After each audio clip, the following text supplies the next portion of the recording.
തീപ്പാറും വേഗത്തിൽ നമ്മുടെ ആഗ്രഹങ്ങൾ പൂവണിയാൻ സാധിക്കുന്ന ഒരു ഇസ്മിനെ പറ്റിയാണ് ഈ വോയിസിൽ നിങ്ങളോട് പരിചയപ്പെടുത്തുന്നത്.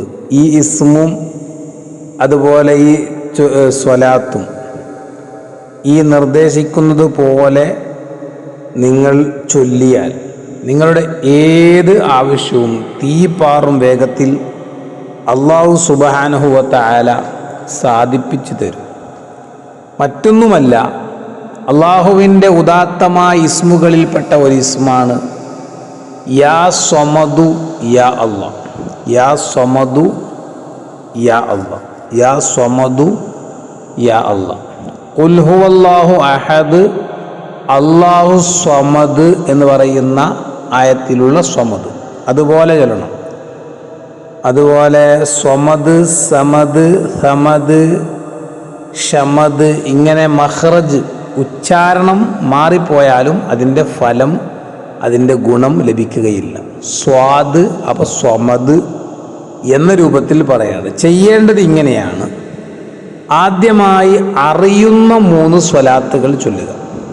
നമുക്കറിയുന്ന 3 സ്വലാത്ത് ചൊല്ലുക.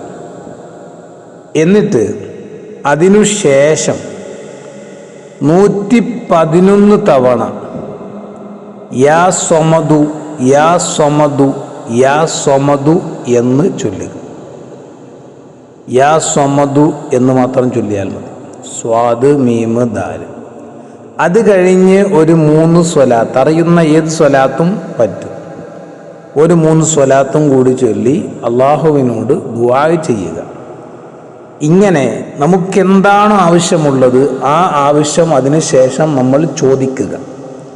അല്ലാഹു സുബ്ഹാനഹു വ തആല ഏത് ആവശ്യങ്ങളും അവനിക്ക് നിറവേറ്റി കൊടുക്കും, പൂർത്തീകരിച്ചു കൊടുക്കും. ദുന്യവിയും ഉഖ്റവിയുമായ ദുനിയാവിലെ ആഗ്രഹങ്ങൾ, അഭിലാഷങ്ങളാണ് ചോദിക്കുന്നതെങ്കിൽ അള്ളാഹു അത് പൂർത്തിയാക്കി കൊടുക്കും.